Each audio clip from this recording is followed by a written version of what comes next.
So why is journaling so pivotally important to your wellness journey, especially after something like a breathwork session?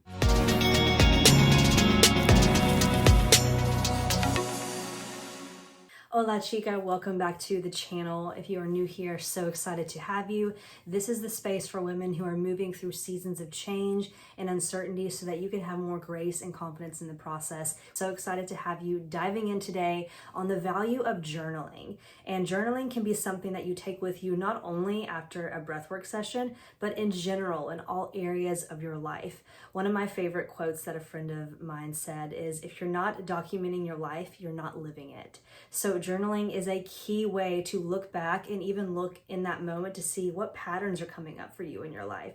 So when it comes to a breathwork session, we're going to learn today why it is so key to incorporate this with your breathing to actually fully embody what it is that is processing through you. So one of the key reasons why after breathwork that it's so pivotal to journal is because you are out of your thinking mind, that overthinking mind, overstimulated mind, and actually more into your body in a more calm and fully regulated state. So by doing that, you have an opportunity to actually move through exactly what it is your body's telling you, and even your mind. These thoughts maybe that are coming through that feel like spaghetti, that don't necessarily make sense to your mind, you feel it just moving through.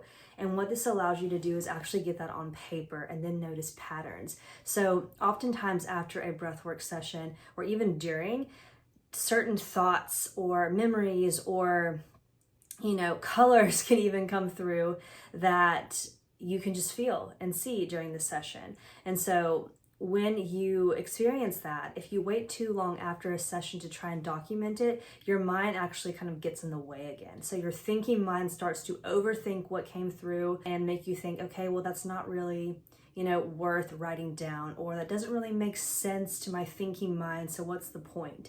If you document via journaling right after a session, it allows you to take what can be like a dream that you experienced, put it on paper to then look at it and say, okay, wow, these are some patterns that I'm seeing here. Maybe it's some of the same thoughts or same visions or same goals that you're seeing come through on the paper when you write it down. This allows you to take what is really like a dream state. Think about like a dream. If you wake up and you try to share your dream, how often do you lose the dream as you're sharing it? It starts to like fizzle away. Allowing yourself to actually write this down right after a breathwork session keeps that dream from fizzling away and allows you to actually look back on it and then see different patterns maybe that show up, months at a time or weeks at a time. And a lot of times people that I've heard of keep a dream journal, and this is something else you could do, something that I've considered diving into. But a dream journal can actually be very similar sometimes to a post breathwork session journaling experience, because things can come through that really are pivotal in your growth and your healing journey. So before your thinking mind starts to try to take control, take this moment right after a breathwork session to write down full, raw wisdom that you are experiencing that God has shown you for a reason. Whatever's moving through you in a breathwork session is something you are ready to face, ready to move through. Your body will never show you something that you are not ready to move through. And that's something that's very beautiful about a session that many people forget. Is, where they're afraid of what's going to come up. Am I ready to face this? Am I ready to move this through? Again, the body knows exactly what it's ready to move through. It is highly intelligent. That is how God designed our bodies. So allowing yourself space to process, to just breathe, get out of your thinking mind is something that's so beautiful about a breathwork session. And journaling is just a beautiful complement to this experience. So you might be thinking, okay, how do I combine these two practices? When is the best time to journal? How soon after?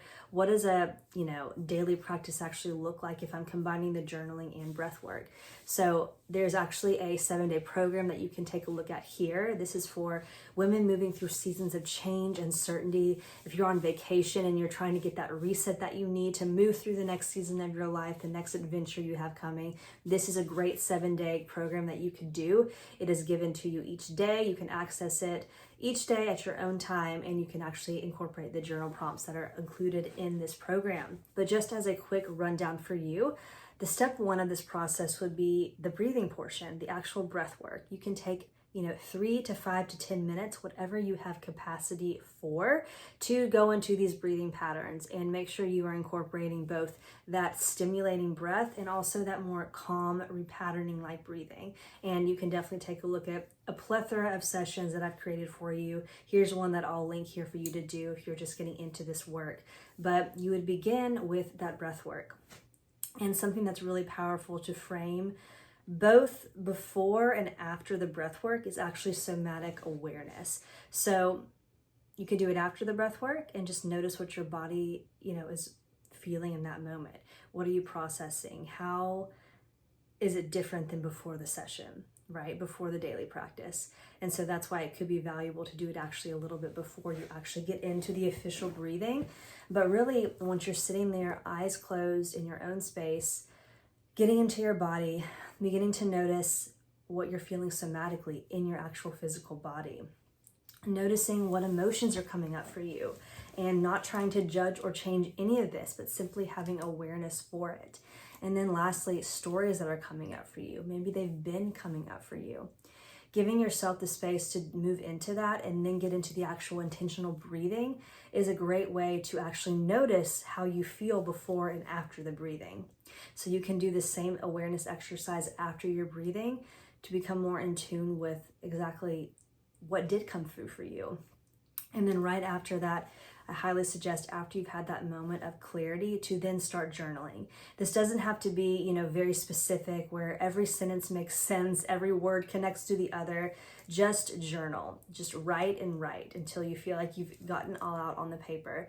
Do not try to overthink it. Do not try to make it look perfect. Even if there's like pictures you want to draw in the journaling that express what you're experiencing and what's coming through, that's totally fine. This is your journaling. Allowing that just journal brain dump to process through is key. And then after that, like I mentioned before, looking at a pattern. After you've done this journal brain dump, look back at what you just journaled and see if there's any patterns or, similar words, similar messages, similar goals coming up for you. Maybe you even go through and highlight them. Maybe you color code them if you're very visual with your, a visual learner. That then allows you to actually digest, okay, this is what I'm noticing today. Or maybe this is what I've been noticing the past 7 days that I've done this consistently. And then a last really key, beautiful way to just take this full circle is to write a intention for the day. And write at least one thing you are grateful for that day. You can do this practice the beginning of your day or the end of your day. It's really beautiful to begin your day with a breath work, just to clear out any noise, clear out any fears or anxieties before your day starts. That way you can start fresh and show up how you actually want to show up for your day. And lastly, in this video, I want to say, if you're the type who really wants to have journal prompts, just clear prompts to move through when you're actually getting into your journaling after a session, here are 3 different journal prompts that you can utilize even on repeat for your own processing. The first one is, what emotions is my body feeling or wanting to process through in this moment? The second journal prompt can be, where in my life am I controlling rather than trusting? And the last one is, what message or wisdom is my breathing revealing to me today in this experience? And again, the body knows exactly what it wants to move through, and God designed our bodies so beautifully to use our God-given breath with intention to move through anxiety.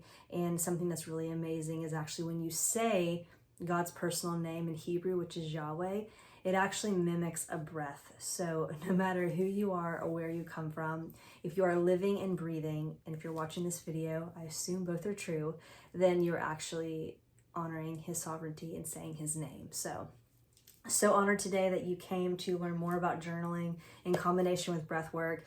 Journaling is a huge part of my life. Travel journaling, my devotional time journaling, my breathwork journaling, my just brain dump journaling. I even have separate journals sometimes for these different categories just to organize my thoughts. But whatever works for you. It could even be the notes app on your phone. I will recommend sometimes writing it out can be very impactful over just like typing it out. So if you can get it on pen to paper, pencil to paper, that's highly recommended. But do what works for you. And at the end of the day, consistency is what matters. So excited to have had you in today's video, and I look forward to seeing you in the next one. Besos.